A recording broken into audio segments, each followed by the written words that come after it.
Valdosta Country Club is a proud part of Titletown, USA. In 2008, Valdosta received the title by beating out cities like Boston and Green Bay. Valdosta High and Lowndes High's accomplishments on the football field are legendary, and Valdosta State has some college titles too. The city produced Golf Hall of Fame members Bunky Henry, Dynamite Goodlow, and now Frank Eldridge. It's probably the community's greatest thing for this happening to him is that they get to put another tick mark on the championships down there. Frank's accomplishments are proudly displayed at the Valdosta Country Club, and on most days, Frank is at the club, sharing good memories with those around him. What, 1960 or was it 59 or 60? We'll probably see that. 61. 61? Starting as a youngster in the 1950s, Eldridge chalked up victory after victory throughout Georgia and the Southeast. He won state championships for Valdosta High, set course records as a junior player, and even placed second at the International JC Junior to a fellow from Ohio by the name of Jack Nicklaus.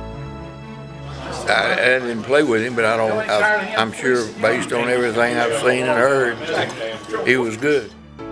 And Frank was good too. During his time at Georgia, the Bulldogs won 3 straight SEC titles. Frank won the Jack Oliver Invitational 7 times, the Piney Woods 4 times, the Valdosta Open twice, and was low amateur at the Georgia Open in 1961.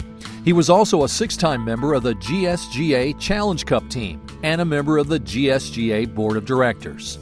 Friends say he was so successful because he was so competitive.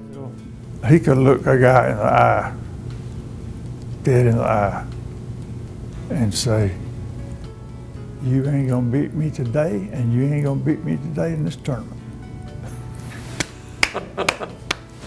I wouldn't have enough nerves to do that. Of course, I think any good player that wins is competitive. I don't care who you are. You know the old saying Grantland Rice said, it's not whether you win or lose, it's how you play the game. That's a bunch of bull. It's whether you win or lose and how you play the game. Win or lose is the most important thing you got. He was definitely that way. Yes, Frank was competitive, and he hated to lose. At a tournament in North Carolina, he was knocked out of match play and went into the locker room where Billy Graham was washing his hands. When I'm cussing and fussing and carrying on, just having a real baby pie, and this guy touches me on the shoulder and says, "Son, everybody has a bad day." And I wheeled around like I was gonna pop him in the face, and I saw who it was, and I tried to get under those lockers. One of Frank's biggest victories was the Southeastern Amateur held in Columbus in 1959. His dad, who was in Atlanta on business, was involved in a car accident. However, Frank's dad received help from some local law enforcement authorities. This county picked up next county and that county, and they drove Daddy from Atlanta to Columbus, and nothing flat. And he was there. We hit off the first tee just about the time he drove up. Now, a big part of Frank's success has been his marriage to his wife, Gail. They met on a blind date that involved an exhibition match between Frank and Arnie. I had not been raised on a golf course. I didn't know golf, and I did not know who Arnold Palmer was. So I rode around in the golf cart, in the high heel shoes, and the black wool suit.